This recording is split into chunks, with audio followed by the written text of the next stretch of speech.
Prezados irmãos, nossa quarta-feira, dia 14 de outubro, aqui estamos para iniciar o nosso culto, muito desejosos de encontrar os irmãos em casa, em paz, com saúde, protegidos, guardados pelo Senhor e, naturalmente, cultivando esse momento fraterno que podemos estabelecer por essa comunicação e também pela possibilidade de passar a amigos e vizinhos o endereço do nosso culto.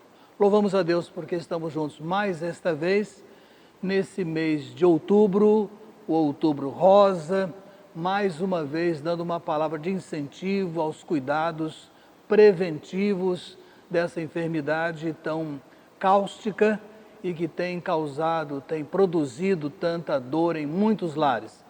Daqui a pouco, nos pedidos de oração, teremos vários casos. Mas estamos aqui e vamos louvar a Deus, vamos crescer nessa noite, vamos acompanhar o que Deus tem para o nosso coração, celebrando em comunhão, né? Nesse momento. Vamos passar de pronto a palavra do nosso gestor para nos trazer novamente as informações sobre o nosso culto presencial, com a palavra o pastor Carlos Eduardo Soares de Menezes. Retomamos as nossas atividades presenciais. Você que esteve aqui na nossa igreja já percebeu que o nosso local está pronto, está adequado para recebê-lo com segurança, minimizando a possibilidade do contágio da Covid-19. Porém, para que você esteja aqui, se faz necessário a inscrição prévia. Então, para participar dos nossos cultos, você tem que se inscrever neste número que está aparecendo aí agora na sua tela. Você pode usar o telefone ou o aplicativo do WhatsApp para fazer a sua inscrição e, de forma presencial, prestar o seu culto ao Senhor.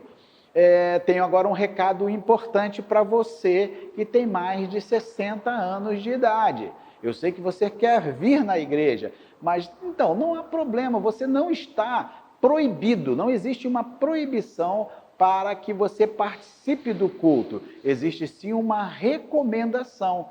Todas aquelas pessoas com menos de 12 anos, maiores de 60 anos ou com algum tipo de doença crônica, que já passou por algum transplante, algum outro tipo de enfermidade mais séria, compõem este grupo de risco que é recomendado não se exporem caso não seja extremamente necessário. Então, por isso é que a nossa igreja tem tomado esse cuidado de recomendar a você a não vir ao culto, mas de forma alguma você está sendo proibido, impedido de participar do programa. Caso você queira estar conosco, você também terá que fazer a sua inscrição neste número aí, informando o seu nome completo, o seu telefone, que são os dados comuns que pedimos para todos aqueles que estejam presentes aqui, inclusive para a equipe que participa, que é equipe de apoio, equipe de culto, com o objetivo de nos resguardarmos mais ainda e de nos estarmos da melhor maneira possível, minimizando os riscos de contágio da Covid-19.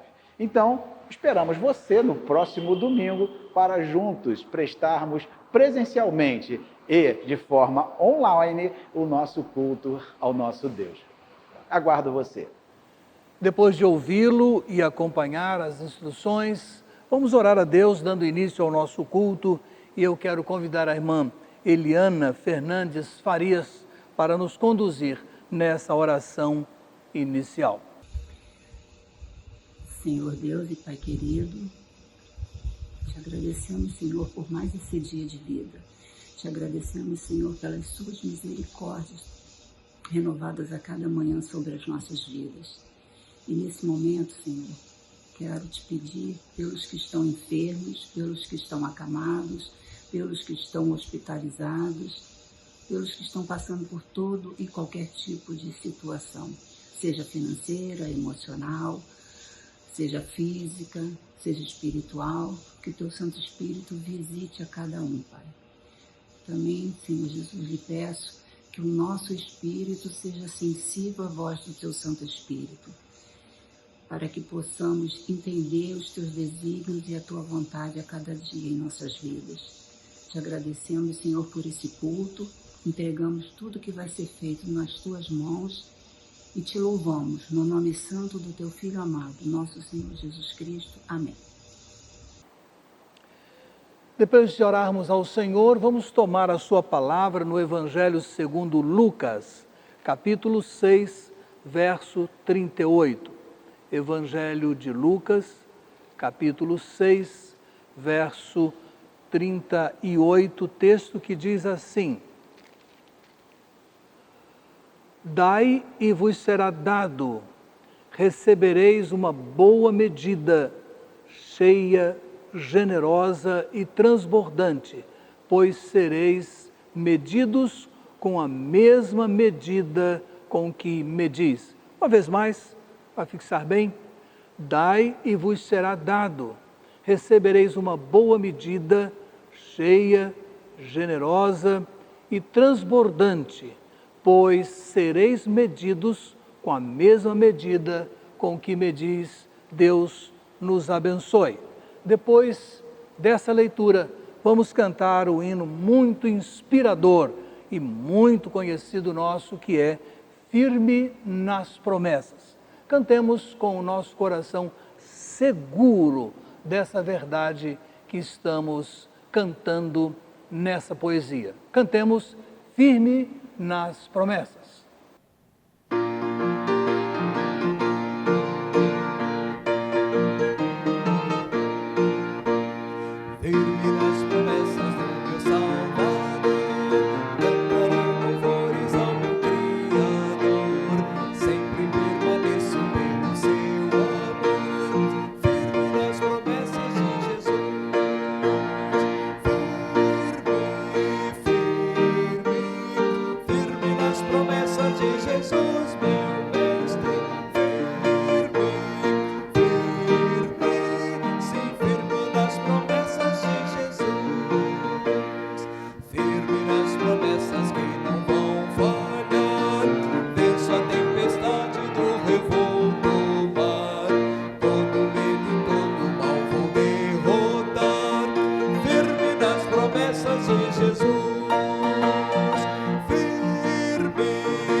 Oremos.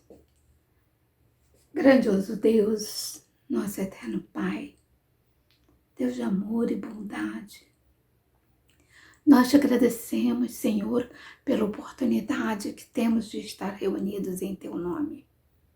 Nós te louvamos, Senhor, porque és o Deus dos celeiros, Senhor.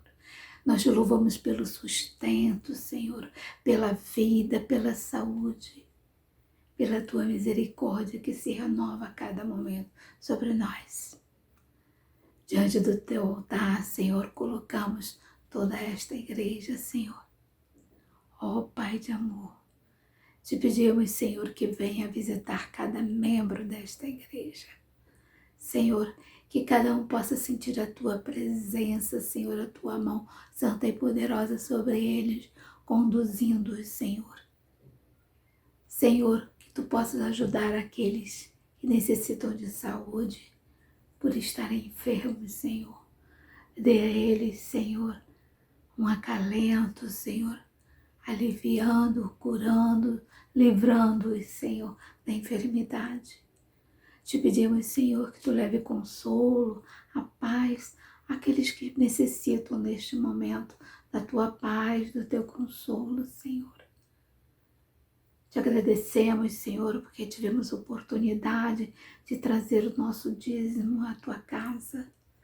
Te agradecemos pelo dízimo recebido aqui, Senhor. Te pedimos que Tu abençoe aqueles que vão administrar, Senhor, esta verba, que possam ser orientados e usados por Ti, para que a Tua obra seja realizada aqui nesta região, conforme a Tua vontade. Te pedimos, Senhor, que Tu ajude aqueles que não puderam estar aqui ofertando, trazendo o seu dízimo, Senhor, devolvendo parte do que receberam. Senhor, ajude-os, Senhor, sustente-os, tome providência para que em breve eles possam estar aqui também dizimando, Senhor. Ó Pai, como é bom ter oportunidade de estar devolvendo parte do que recebemos de Ti. Entre, Senhor, com providência, ajudando estes Teus servos. Pai de amor, colocamos também a nossa vida em Teu altar. Usa-nos, Senhor, conforme a Tua vontade, Senhor. Que possamos ter a alegria de Te servir. Te pedimos, Senhor, pelo Teu servo, pastor Elias, pela sua família, pela irmã Graça, pela irmã Matilde. Senhor, dê a eles saúde, imunidade, dê ao Teu servo sabedoria, discernimento para continuar dirigindo a Tua igreja, Senhor. Te pedimos não porque merecemos, clamamos pelo perdão dos nossos pecados, em nome de Jesus Cristo. Amém. Tenho a alegria de apresentar para trazermos a meditação bíblica desta noite o pastor Pedro Henrique Teixeira Pires Veiga. Na verdade, coloquei no PIB em forma de domingo, que seria o seminarista irmão Gilmar, mas ele fala domingo de manhã. Hoje é pastor Pedro Henrique que traz a continuação dos seus estudos sobre a carta de Paulo aos Efésios. Com reverência, com atenção, vamos aprender da palavra de Deus nessa noite, acompanhando o pastor Pedro Henrique Pires Teixeira Veiga, que está com a palavra. Boa noite, queridos irmãos da Primeira Igreja Batista em Jacarepaguá. Boa noite também aos amigos, familiares que nos acompanham em mais esse culto de oração que fazemos todas as quartas-feiras. Eu quero, antes de passar ao momento de estudo da Palavra de Deus, estudo bíblico que faremos a seguir, como foi anunciado agora, eu queria dar minha palavra de gratidão pelas orações dessa igreja, pelo carinho, pelo cuidado desta igreja e por todo o investimento que a Primeira Igreja Batista Jacarepaguá tem feito no movimento de plantação de igreja. Os irmãos já devem saber, nós conseguimos, como congregação, igreja filha da Igreja de Jacarepaguá, a Congregação Batista Jardim Clarice, está de casa nova, está com aluguel de um templo novo, muito bom, muito especial, espaçoso, bem organizado. Os irmãos estamos retomando, junto com a nossa igreja mãe, os cultos presenciais a partir desse mês, né? Junto com a PIB, nós também retornamos os cultos de domingo pela manhã, e os irmãos também já estão convidados para conhecer esse novo espaço, né? Claro que com todas as medidas de segurança, nos informando também para colocar o nome da lista, com todas as mesmas recomendações que nós temos para o uso do espaço do Templo da Primeira de Jacarepaguá, também temos lá na nossa congregação. Então, eu queria já registrar aqui o convite. Se você quiser participar conosco de alguns desses cultos presenciais e poder conhecer também a nova casa da sua congregação, você é muito bem-vindo. Nós estamos muito felizes com esse novo tempo de avanço, de milagres do Senhor, de cuidados do Senhor sobre a nossa congregação, e somos muito gratos a Deus pela Primeira de Jacarepaguá, que tanto tem investido na obra missionária, fazendo, investindo, orando, se envolvendo. Que Deus abençoe a vida de cada um dos irmãos, continuem a interceder pela congregação, continuem a investir, a se envolver nesse projeto que é de Deus e que dia após dia tem se mostrado, que o Senhor tem estado conosco, tem cuidado de nós e que o Senhor tem projetos, planos de fazer nascer uma igreja relevante, uma igreja bíblica, uma igreja batista naquele lugar. Então que Deus abençoe os irmãos, muito obrigado pelo carinho. Bom, toda quarta-feira nós temos feito os nossos estudos bíblicos e nas segundas quartas-feiras dos meses pares nós estamos estudando então a carta do apóstolo Paulo aos Efésios. Desde já então eu peço que você abra a sua Bíblia no capítulo 2 da carta de Paulo aos Efésios. No Novo Testamento é uma carta muito preciosa, uma carta de autoria paulina.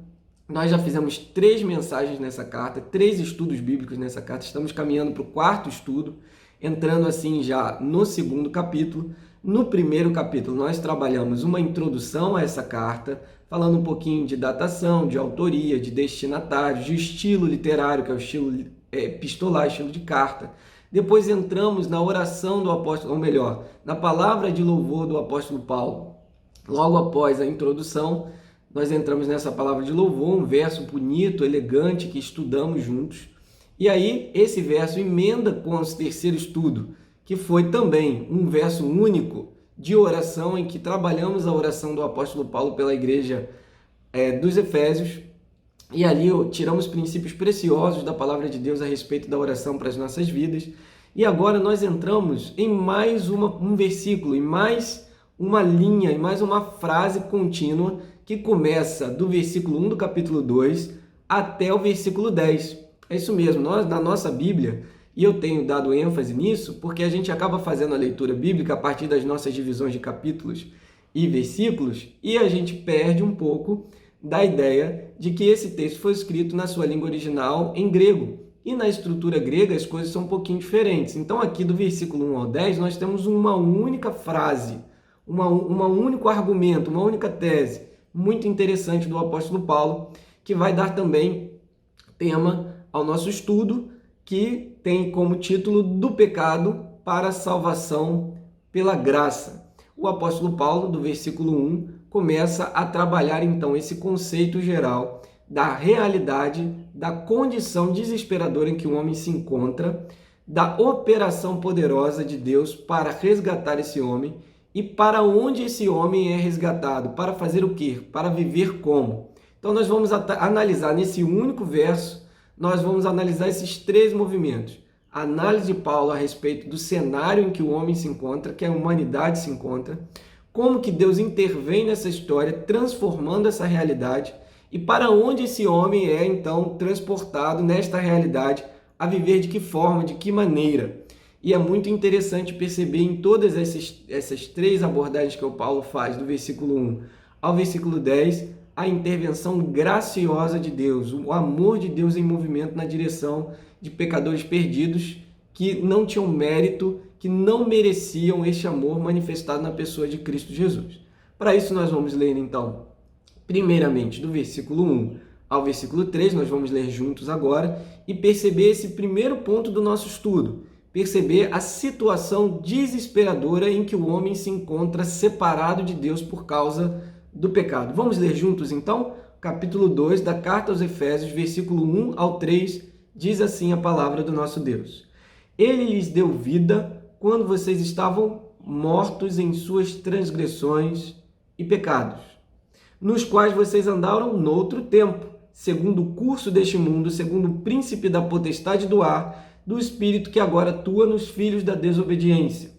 Entre eles também, nós todos andamos no passado, segundo as inclinações da nossa carne, fazendo a vontade da carne e dos pensamentos, e éramos, por natureza, filhos da ira, como também os demais. Meus irmãos, nessa primeira abordagem, o apóstolo Paulo está mostrando a condição pecadora da humanidade, que desde o Éden caiu com a entrada do pecado na humanidade e se encontra numa situação de mortos espirituais. É isso mesmo, o pecado nos matou, nos separou efetivamente de um relacionamento de vida com Deus. E aí, Paulo começa esse versículo dizendo que nós recebemos vida. Lembre-se que essa carta está destinada aos crentes, aos irmãos da igreja de Éfeso. E ele está trazendo à memória a ideia de que Deus deu vida para eles, mas o cenário que Deus encontrou no momento de vivificá-los, no momento de dar vida a eles, era um cenário de mortos. Nós, antes de Jesus Cristo, nos encontramos mortos nas nossas transgressões, nos nossos pecados, separados de Deus. Nossa inclinação é para o mal. Não há nada que nós possamos fazer que mude esta realidade, né? Nós pertencemos a Deus porque somos criaturas de Deus, mas separados de Deus por causa do pecado, abraçamos e nascemos com uma natureza diferente da natureza divina. Deus tem a sua natureza santa, perfeita e boa, e nós, a natureza pecadora, má, que não é santa, que ofende a santidade de Deus. E essa condição desesperadora em que o homem se encontra, de pecado, perdido, separado de Deus, coloca ele também sujeito ao príncipe deste mundo, como diz o apóstolo João. As potestades que Paulo chama de potestades do ar. Paulo está fazendo referência a Satanás, aos seus demônios, anjos caídos, que governam o presente século, que comandam o presente século, esse mundo que não é necessariamente o cosmos, a criação, mas sim esse sistema instaurado de pecado que é opositor a Deus, está debaixo do governo da liderança de Satanás. E todos aqueles que estão separados de Deus, mortos nos seus delitos e transgressões, no seu pecado, na sua condição de perdidos, estão debaixo do governo, debaixo da influência, debaixo do domínio de Satanás. Esse que atua nos filhos da desobediência. É interessante essa expressão, filhos da desobediência, porque ela faz referência a um pensamento hebraico. Todos os irmãos sabem, o apóstolo Paulo era um hebreu, o apóstolo Paulo falava fluentemente hebraico também, apesar da carta aqui ser escrita em grego. Paulo traz algo da mentalidade hebraica, que tem a ver com os filhos da obediência e os filhos da desobediência. Esse é uma palavra tipicamente hebreia. E aqui Paulo está dizendo justamente a respeito daqueles que estão fora da aliança, que eles são filhos da desobediência, né, que compartilham da natureza desobediente do próprio Satanás. Então, estão sujeitos a essa mesma natureza, a natureza da desobediência, e por causa disso são escravos do pecado, estão debaixo da influência do governo satânico. Que situação complicada! E aí ele vai trazer à memória aqueles crentes salvos em Jesus Cristo, que nós também andávamos assim. Nós também estávamos perdidos nesta mesma condição no passado. Paulo está trazendo à memória que nós não somos melhores do que aqueles que estão nessa situação, porque também viemos dessa situação. Não estava em nós o mérito e não está em nós o mérito, mas sim em Deus que nos deu vida em Cristo. Percebam aqui que Paulo está trazendo isso à memória da igreja de Éfeso, lembrando, olha, vocês estão numa condição diferente agora, vamos já falar sobre isso, mas antes da intervenção da graça de Deus, vocês também estavam assim. Então toda a humanidade está perdida, separada de Deus por causa do pecado, e por causa do pecado é escravo do pecado e sujeito ao domínio de Satanás. Até mesmo os crentes antes de Jesus também estavam nessa situação. Então todos nós nascemos nessa situação, e essa situação muda dependendo da relação com Deus, da restauração da relação com Deus ou não. E aí ele vai lembrar que esse pecador escravo vive fazendo a vontade da carne, ou seja, as suas inclinações pecaminosas é quem conduzem e lideram a sua vida. os seus pensamentos estão sujeitos e cativos a essa realidade, e por causa disso, por causa dessa natureza pecaminosa, não necessariamente a partir de uma lista de pecados que cometemos, mas sim por causa da nossa natureza pecaminosa, e essa natureza nos levava a cometer todos esses pecados, nós compartilhamos da filiação da desobediência e por isso também da filiação da ira de Deus. Ele nos chama de filhos da ira, como os demais também assim são. Então, percebam que a nossa natureza pecaminosa tem distinção da natureza santa de Deus. E a reação da santidade, da natureza santa de Deus para com o pecado é a ira. Então nós somos herdeiros da ira, nós somos filhos da ira porque herdamos nessa condição de pecadores, escravos do pecado, sob a influência de Satanás, herdamos a natureza da desobediência. Que situação complexa, complicada, triste que a humanidade então se encontra, e Paulo começa nesses 3 primeiros versículos colocando o pano de fundo para aquilo que ele iria falar. Bom, os evangelistas fazem muito isso também, porque traz para a gente a percepção da necessidade do homem, da necessidade da humanidade. Jesus diz para nós nos evangelhos que ele veio para os doentes e não para os sãos. Em que sentido? Jesus veio para todos. Mas para que o médico possa cuidar do doente, o doente precisa reconhecer que está doente. Então Paulo entra nessa percepção, nessa perspectiva, trazendo a realidade da humanidade caída, desesperada, que nada pode fazer para mudar a sua condição, que está morta e um morto não consegue mudar a sua realidade, a não ser que ele receba a vida de fora. Então Paulo trabalha essa questão para poder introduzir no versículo 4 o segundo ponto muito importante do estudo. É muito interessante que há uma virada aqui do versículo 3 para o versículo 4 com uma expressão preciosíssima das Escrituras, que é a expressão "mais Deus". Meus irmãos, essa expressão é muito boa, porque aqui Paulo está virando o argumento e diz, olha, o cenário é desesperador, a situação é caótica, não há solução humana para este problema, nós estamos perdidos, estamos caminhando direção ao inferno, porque somos filhos da ira, a ira de Deus paira sobre nós, vai ser derramada sobre nós. Mais Deus, não mais o homem, não mais a mulher, não mais os esforços religiosos, não mais as tentativas nossas de resolver o nosso problema. Não, Deus sendo rico em misericórdia, diz o versículo 4, por causa do grande amor com que nos amou, estando nós mortos em nossas transgressões, nos deu vida juntamente com Cristo, pela graça vocês são salvos. Versículo 6. E juntamente com ele nos ressuscitou e com ele nos fez assentar nas regiões celestiais em Cristo Jesus. Deus fez isso para mostrar nos tempos vindouros a suprema riqueza da sua graça em bondade para conosco em Cristo Jesus.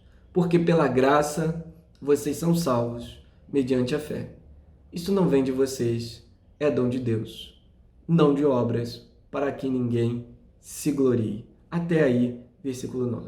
Olha, se você ainda não decorou um versículo bíblico, eu oriento você a decorar o versículo de Efésios capítulo 2, 8 e 9. Esse versículo aqui precisa estar memorizado, tem que estar na sua mente, tem que estar guardado no seu coração, porque é um versículo importantíssimo, preciosíssimo das Escrituras. Ele resume a ideia de salvação pela graça, a maneira como nós estávamos perdidos e em nós não há mérito, nem esforço, nem nada que possa mudar essa nossa realidade. Mas aí Paulo diz, Deus, porque é bom, porque é misericordioso, porque é um Deus de amor. Veja que não é por causa do homem, não é pelo causa do valor do homem, por causa da condição da humanidade. Não, a condição da humanidade era de filhos da ira. O que a humanidade merece é a condenação justa de receber a ira de Deus sobre o mal, sobre o pecado, porque essa é a nossa natureza. Mas veja que Deus, a natureza de Deus, é quem intervém nessa história. Deus, sendo misericordioso, percebendo a miséria da humanidade, deixa-se tocar por essa miséria, se move de compaixão em seu grande amor e vem na nossa direção, porque Ele decidiu nos amar. E como nós estávamos, Paulo diz, novamente ele lembra no versículo 5, nós estávamos mortos, mas o Deus da vida vem para nos vivificar. Então veja que o movimento de salvação, o movimento de resgate, de redenção, de regeneração, parte do próprio Deus. Nasce no amor de Deus. No amor de Deus em movimento, a humanidade perdida, sem méritos, mas por causa do amor de Deus, Deus derrama essa misericórdia, esta graça, Ele vem na nossa direção para nos salvar. E aí Deus opera poderosamente essa salvação. E nesse texto a gente consegue perceber a ideia de regeneração, ou seja, a ideia de gerar de novo, de nascer de novo, de dar vida ao morto. Aquele que estava morto nos seus pecados agora é vivificado, regenerado pelo agir da graça de Deus. Ele nasce de novo em Cristo, como nós percebemos lá o próprio Jesus falando com Nicodemos em João 3, convidando Nicodemos a nascer de novo. Então, essa ação de regeneração acontece. E aqui, as promessas da filiação, a ressurreição, né? Uma pessoa que nasce de novo e a promessa da ressurreição no último dia, a ideia justamente também de estar junto com Cristo, né? Com aquela autoridade compartilhada de um filho para com o Pai, né? Cristo sentado nas regiões celestiais e nós assentados junto com Ele. Meus irmãos, que coisa extraordinária que Paulo está dizendo aqui. O homem não merecia absolutamente nada disso, inimigo de Deus, perdido, mas por causa do grande amor com que nos amou, o Senhor envia Jesus, seu Filho, para que, como homem perfeito, cumprisse todo o propósito da lei e assim também, com a sua morte, levasse sobre ele no madeiro os nossos pecados. A ira de Deus que deveria cair justa sobre nós, caiu justa sobre o seu Filho bendito, unigênito, sem pecado. E por causa disso, nós temos vida em Cristo Jesus. Não pelos nossos méritos, mas pelos méritos do Filho de Deus, Jesus Cristo. Então a obra de redenção, a obra de salvação acontece em Jesus. Que coisa linda, meus irmãos. E aí Paulo encerra esse segundo tópico do estudo dizendo o seguinte: é graça, é favor imerecido, é amor de Deus em movimento em nosso favor sem nós merecermos. O mérito é de Cristo, a ira caiu sobre Jesus, a consequência do pecado foi assumida pelo Filho. O amor de Deus se manifestou poderoso em Cristo Jesus, essa expressão que nas outras 3 mensagens eu citei, que é chave para a compreensão do pensamento de Paulo em Efésios e também de toda a nova aliança, essa ideia de que a obra de Deus acontece em Cristo Jesus e essa graça manifesta em Jesus que nos traz salvação. É o amor de Deus sobre nós que nos salva.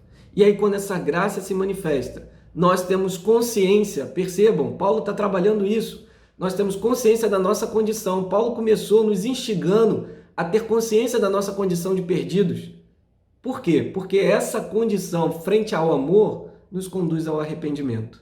Então, arrependido da nossa condição de pecadores, por causa da própria obra de convencimento do Espírito Santo sobre as nossas vidas, nós podemos crer em Jesus, confiar em Jesus, conhecendo o Evangelho da graça, conhecendo a nossa condição de pecadores, conhecendo o amor de Deus manifesto na obra e na pessoa de Jesus Cristo, nós decidimos crer. Com conhecimento, com convicção, com confiança, nós decidimos. Olha as 4 vertentes da fé colocadas na pessoa de Cristo Jesus. E aí, para isso, essa fé ser genuína, salvadora, para que de fato nós saiamos dessa condição de condenados e nos coloquemos como filhos de Deus, herdeiros com Cristo Jesus, nós precisamos ter consciência do que Paulo diz no versículo 8. Não vem de vocês essa salvação. É um dom de Deus, é um presente de Deus. Não é fruto dos esforços de vocês, da religiosidade de vocês, das obras de vocês. Não, não é fruto disso, para que ninguém se glorie. A glória da salvação em Cristo pertence somente a Deus, porque a salvação é obra de Deus. Nós estávamos mortos e Deus nos deu vida em Cristo. Nós estávamos perdidos e Deus nos achou. Nós não éramos merecedores deste amor e nunca seremos, mas Deus decidiu, por sua infinita bondade e misericórdia, nele mesmo nos amar em Cristo. E Cristo cumpre todo o propósito do Pai para que este amor se tornasse possível e esta salvação poderosa pudesse nos alcançar. E quando esta mensagem nos alcança, quando esta verdade nos alcança, quando Cristo nos alcança, nós reconhecemos nossa condição de perdidos, pecadores, nos convertemos, pedimos perdão, nos arrependemos dos nossos pecados e cremos em Jesus como Senhor. E a conversão, essa mudança de caminho, nós que estávamos caminhando em passos largos para o inferno, com a nossa natureza caída, filhos da ira e da desobediência, nós nos convertemos, mudamos de caminho pela intervenção de Deus na nossa história e agora caminhamos sim ao lado de Cristo Jesus, dirigidos pelo Espírito Santo, revestidos pelo poder do Espírito, para uma vida de eternidade com o Pai, no fim de todas as coisas, mas desde já caminhando em vida eterna com o Senhor, experimentando a presença de Deus como filhos amados por causa de Cristo e em Cristo. E é muito interessante que as obras aqui está o nosso terceiro ponto, nós fomos salvos, resgatados, não porque merecemos, mas pela obra de Jesus, mas pelos méritos de Jesus, mas fomos salvos, resgatados, transformados, ganhamos uma nova natureza em Cristo. E essa nova natureza carrega uma identidade de boas obras. Nós fomos salvos para as obras. Prestem atenção aqui. O versículo 10 diz assim: pois somos feitura dele, criados em Cristo Jesus para as boas obras, as quais Deus de antemão preparou para que andássemos nelas. Percebam, meus irmãos, que as obras de um morto não produzem resultado. As obras de alguém sem Cristo, elas não vão trazer resultados eternos, resultados espirituais, não podem gerar salvação de forma nenhuma. Mas quando nascemos de novo em Cristo, ganhamos a identidade de filhos de Deus e o Senhor preparou para nós uma vida de obras que glorifiquem o seu nome. A identidade do cristão está ligada à missão. Eu sempre digo isso. Nós somos salvos para as boas obras, para a missão de Deus, para caminhar junto com esse Deus que está em missão. Meus irmãos, a vida do cristão é marcada por uma vida de boas obras, obras que glorificam ao Pai que está nos céus, como diz o evangelista Mateus. Precisamos estar atentos a esse movimento, reconhecer e nos lembrar, no primeiro ponto, que estávamos perdidos, pecadores, condenados, filhos da ira, mas Deus, no seu infinito amor e misericórdia, envia seu Filho Jesus, para que por meio da obra de Jesus nós possamos ser salvos e confrontados com essa mensagem boa, essas boas novas do Evangelho, que é o próprio Cristo e a sua obra. Nós nos arrependemos e cremos em Deus. Não tem mérito em nós, é obra, é dom, é presente de Deus. Pela graça nós somos salvos, por meio da fé.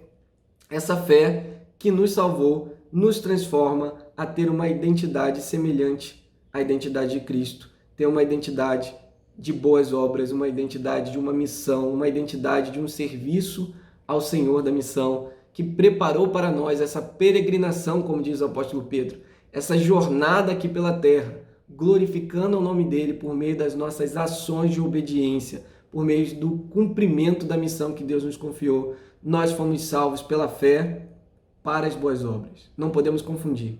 Às vezes a gente pensa que nós fomos salvos pelas obras para tentar viver uma vida de fé posteriormente. Algumas religiões que se intitulam cristãs pensam assim, mas esse texto não dá abertura para isso. Ele deixa muito claro, nós fomos salvos pela fé para as boas obras. Que Deus nos abençoe. E depois de percebermos esse estudo, analisarmos esses três movimentos desse único verso do apóstolo Paulo, do versículo 1 ao 10, nós precisamos nos lembrar de algumas coisas. Primeiro, Paulo queria gerar gratidão no coração da igreja de Éfeso e todo aquele que ouve essa mensagem também tem uma grande gratidão no coração. Que gratidão é essa? Pelo amor de Deus ter nos alcançado e nos salvado. Meus irmãos, nós estávamos perdidos, condenados ao inferno, merecido inferno, merecida ira estava sobre nós. E como nós somos gratos por ter sido salvos pela graça de Deus, pelo Evangelho ter nos alcançado. Esse motivo precisa encher o nosso coração de alegria, de gratidão, de contentamento no Senhor, porque o maior presente, o milagre de Deus já se manifestou, o novo de Deus já se manifestou sobre a nossa vida. Nós somos salvos em Cristo Jesus, obra de Deus, não pelos nossos esforços, mas pelos méritos de Jesus. E isso nos garante que não pode ser revertida essa realidade. Somos filhos, herdeiros com Cristo Jesus, e por causa disso nós somos gratos. Nosso coração precisa se encher de gratidão.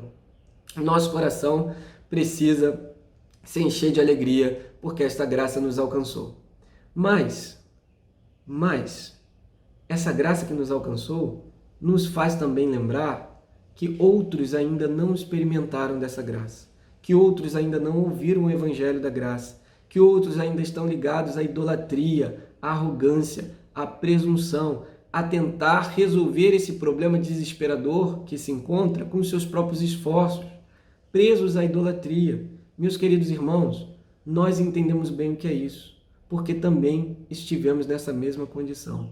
Só um escravo sabe o quanto as algemas ferem os seus pulsos. E hoje, os nossos pulsos estão até com as cicatrizes das algemas, mas as algemas foram quebradas. Nós somos livres em Cristo Jesus pela graça de Deus. E essa graça, que diz em Tito 2,11, se manifestou salvadora a todos os homens, se manifestou a nós, mas também se manifesta a todos os outros. Se nós fomos salvos, pecadores que éramos, qualquer um pode ser salvo. Como, pastor? Com essa mensagem que Paulo nos descreveu aqui, com essa mensagem alcançando o coração. O evangelho é o poder de Deus para a salvação de todo que crê, diz o apóstolo Paulo em Romanos, capítulo 1, versículo 16. Então, esta mensagem precisa alcançar os corações, e nós que somos portadores dela, precisamos levá-la. Por quê, meus irmãos? Porque nós experimentamos essa graça que nos salvou, e sabemos que essa mesma graça pode transformar a realidade de todo aquele que crê. E porque nós fomos salvos para as boas obras. Fomos salvos para esta missão. Fomos salvos para anunciar o evangelho. Fomos salvos para fazer discípulos. Fomos salvos para mudar a realidade da nossa geração. Precisamos sonhar com vidas transformadas. Precisamos sonhar com a nossa pátria conquistada para Cristo. Precisamos sonhar com um grande movimento de plantação de igreja em todo o mundo, para que esta graça que se manifestou sobre as nossas vidas e nos tirou da escravidão do pecado, da sujeição de Satanás, possa também salvar, libertar, resgatar outras pessoas, porque este amor de Deus foi derramado sobre toda a humanidade. Que grande responsabilidade a igreja tem de ter sido salva para as boas obras, de ter sido salva e transformada, ganhado uma nova natureza, uma identidade, e essa identidade é a identidade do Deus missionário, do Deus em missão, a identidade da missão. Fomos salvos para as boas obras. Diante dessa mensagem, precisamos responder ao Senhor. Responder com gratidão, com alegria, com contentamento. Responder com reconhecimento de que não foi nossa justiça própria, mas sim a justiça de Cristo, que nos alcançou e nos transformou. E sendo assim, essa justiça pode ser estendida a todo aquele que crê. E reconhecer diante de Deus o nosso compromisso de ser cristãos que vivem uma vida de boas obras, uma vida de missão. Que Deus abençoe a sua vida, abençoe seu coração e lhe dê direção, por meio desta palavra, a viver uma vida conforme a vontade de Deus. Um abraço, Deus abençoe.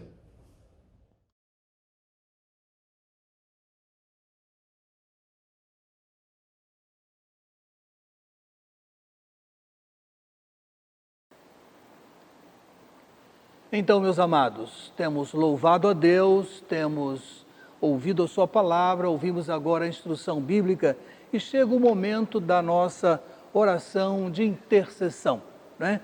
Quarta-feira é o dia quando colocamos diante do coração dos irmãos e amigos que nos acompanham a passagem, a listagem dos nomes que vão sendo, das pessoas que vão dando os seus nomes para a nossa intercessão. E eu convido os irmãos a me ajudar nesse momento intercessório, como sempre tenho dito, né?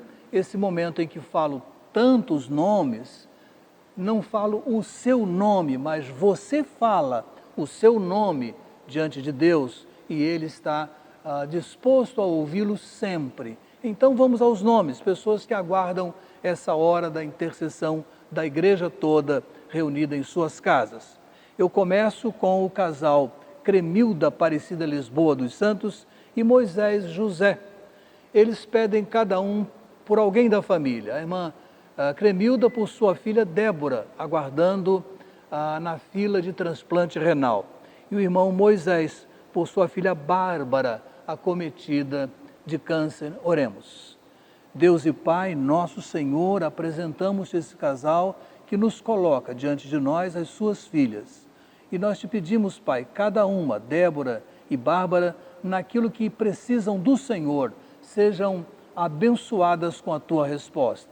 Que chegue no tempo próprio o transplante da Débora, que chegue no tempo próprio, Deus, a cura da Bárbara. Isso nós colocamos diante do Senhor, em nome do Senhor Jesus. Amém.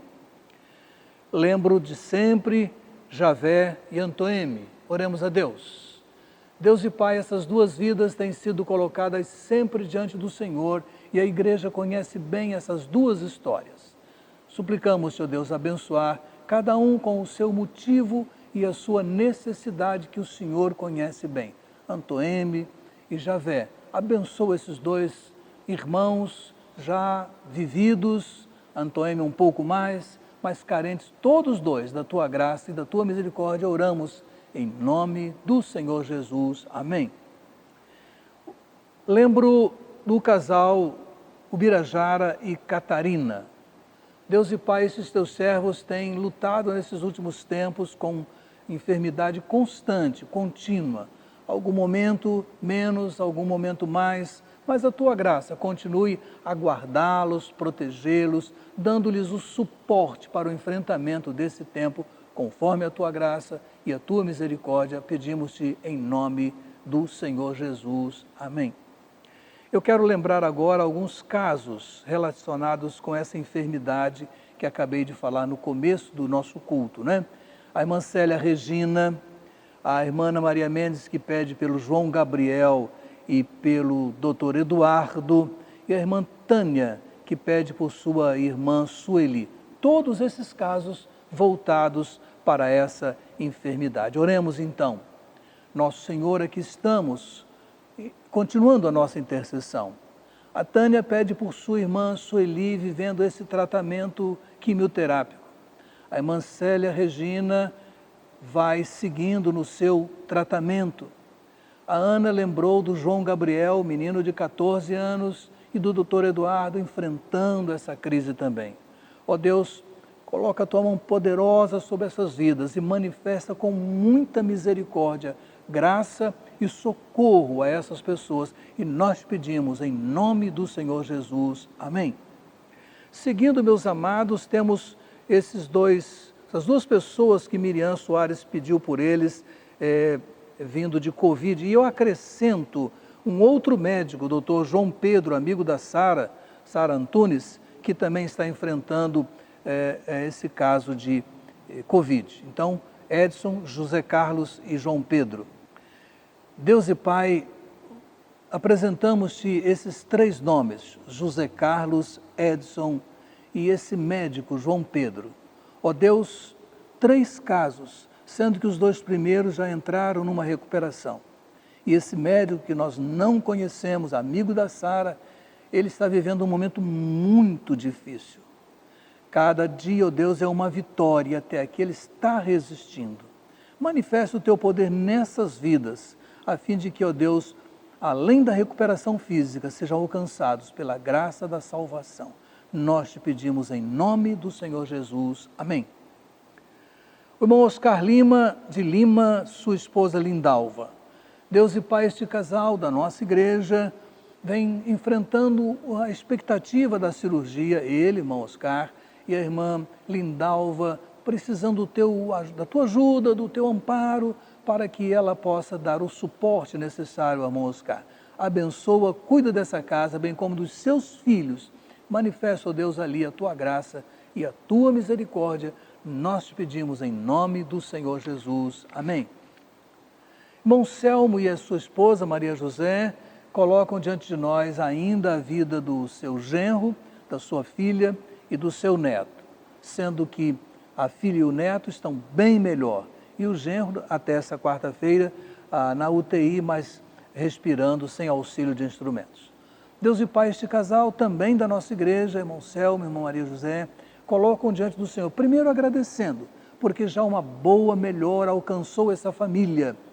A filha e o neto estão realmente fora de perigo, mas o seu genro ainda está lutando um pouco, ó Deus, já com algumas melhoras, e nós te pedimos que a obra seja realizada, seja completa na vida dessa família, para a alegria dos teus servos e vitória dos nossos irmãos lá em São Paulo. Oramos em nome do Senhor Jesus. Amém. J. Santos, que eu não conheço, e pede por Gilton e Ricardo, e ele informa que a situação dessas pessoas é estado grave. Deus e Pai, aqui estão pessoas que nós não conhecemos, mas confiam na intercessão que podemos fazer. E nós colocamos diante de Ti esses dois nomes e pedimos que a Tua graça manifeste nessas vidas, concedendo vitória e que o Teu nome seja exaltado nessas vidas. Oramos em nome do Senhor Jesus. Amém. A irmã Edneia Pérez nos informa que tem cirurgia prevista para o dia 20 e pede as nossas orações. Pai, apresentamos-te a tua serva, irmã Edna Pérez, que passará por essa cirurgia de duas situações que envolvem a sua enfermidade. Ela confia plenamente na tua graça e nós confiamos também. E te pedimos que logo, logo, ela possa nos dar as notícias boas da sua vitória na cirurgia. Guarda a tua serva e abençoe, ó Deus. Pedimos-te em nome do Senhor Jesus. Amém. Temos uma palavra boa e de alegria. A irmã Maria da Penha nos informa que nasceu seu primeiro netinho, João Pedro, e ela está muito feliz, claro, né? E nós agradecemos porque Vanessa teve o seu bebezinho com saúde. Deus e Pai, com alegria, nesse tempo tão complicado que a gente está vivendo, temos a boa notícia que a irmã Maria Penha nos dá, do nascimento do seu primeiro netinho. E nós te rogamos que a tua graça que foi até aqui continue dando sabedoria a esse casal para criar esse neném, esse bebezinho, nos teus cuidados e com muita saúde. Obrigado pela tua proteção até aqui e que certamente continuará. Oramos em nome do Senhor Jesus. Amém. Meus amados, temos alguns pedidos, sempre faço chamados gerais, né? Então vou apresentá-los à medida que estão vindo ao meu coração para que nós possamos orar por eles. Nosso Senhor, completando esse nosso momento intercessório, temos algumas coisas a colocar diante do Senhor. Primeiro, queremos te agradecer porque os nossos cultos presenciais estão acontecendo bem. Desperta aqueles irmãos que podem vir e que possa haver alegria, continuar da alegria, ó Deus, nesse momento de reencontro dos teus servos aqui na igreja, com a devida prudência. Pai amado, suplicamos pela nossa Assembleia Convencional Carioca, que começa amanhã. As dificuldades que temos sempre pedido ao Senhor estão aí para serem trabalhadas, analisadas, e nós te pedimos sabedoria daqueles irmãos que estarão em Irajá ou acompanharão de casa, a fim de que possamos, ó Deus, ter resultado abençoador. Pai amado, a nossa pátria, que estará envolvida com eleições municipais dentro de pouco mais de um mês, dia 15 de novembro. Ó Deus, tem acontecido algumas situações dramáticas, alguns atentados atribuídos ao relacionamento político, nós não sabemos, mas o Senhor sabe. E nós te rogamos, ó Deus, que nos dê sabedoria de escolha e que os nossos olhos sejam abertos ao discernimento para votar em quem tenha melhor condição de governar esse país, governando os municípios, ó Deus. Também te agradecemos pelos que vão sendo restaurados da enfermidade da Covid. Ó Deus, tanto sofremos com os mais de 150 mil brasileiros e brasileiras que perderam suas vidas. Ó Pai, como lamentamos, e no nosso coração vai aquela dúvida se providências maiores tivessem sido tomadas, mais vidas teriam sido poupadas. mas nós entregamos isso em tuas mãos, alegres com aqueles que mais de 5 milhões foram alcançados, mas têm também sobrevivido, têm vencido. Deus amado, essa é a nossa terra, que ainda sofre com o abalo de alguns incêndios, devastando florestas, ceifando a vida dos animais, queimando a nossa biodiversidade. Ó Deus, abençoa a nossa pátria. Tens cuidado dela e nós queríamos tanto que ela fosse curada para receber a plena bênção do Senhor, mas ainda alguns estão tão resistentes. Coloca na boca dos teus filhos a mensagem salvadora, a única alternativa, Senhor, capaz de redimir e restaurar a nossa terra, restaurar a relação da nossa terra com o Senhor. Deus e Pai, essas são as nossas petições, juntamente com aquelas que são feitas em cada lar, onde cada pessoa certamente nesse momento colocou diante de Ti alguma necessidade ou alguma gratidão. Toma tudo isso em Tuas mãos e sê bondoso para conosco, nós te pedimos agradecidos em nome do Senhor Jesus. Amém.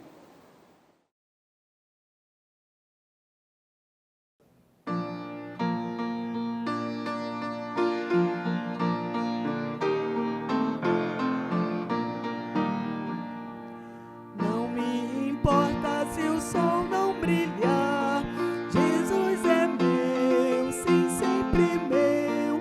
Não me importa se escurecer, Cristo comigo está, nunca me desampara. Sim, seguro estou nas horas difíceis, sim, com Ele eu vou, sempre alegre, alegre, pois não me importa se o sol não brilhar, Jesus é meu, sim, sempre meu. Não me importa se escurecer, Cristo comigo está, nunca me desampara. Sim, seguro estou nas horas difíceis, sim, com Ele eu vou, sempre alegre, alegre, pois não me importa se o sol não brilhar, Cristo comigo está.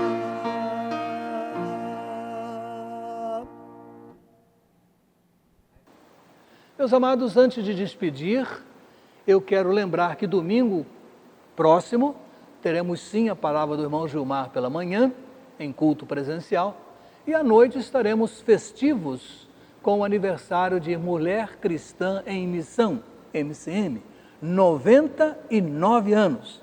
Imagino que vai se deslanchar da agora até outubro do ano que vem, algumas atividades relacionadas às comemorações de centenário, né?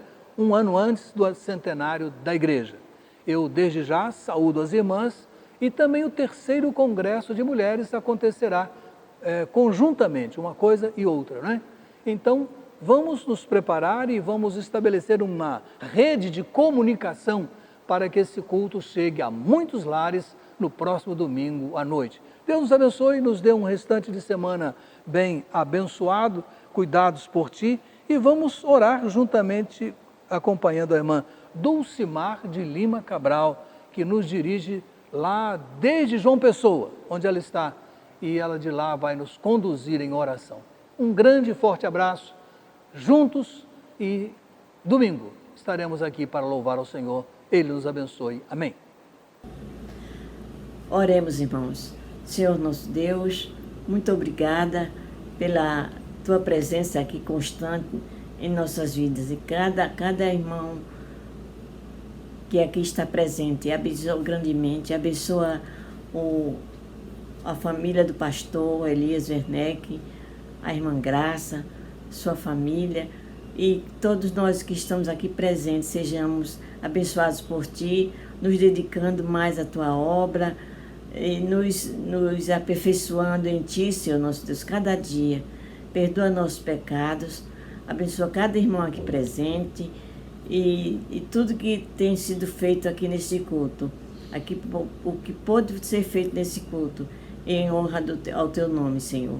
Muito obrigada pelas tuas bênçãos maravilhosas, misericordiosas, pela superação da nossa saúde e pelas tuas bênçãos grandiosas, Senhor. Muito obrigada por tudo quanto tens feito nas nossas vidas. Em nome de Jesus te agradecemos. Amém. Obrigado por acompanhar a nossa transmissão.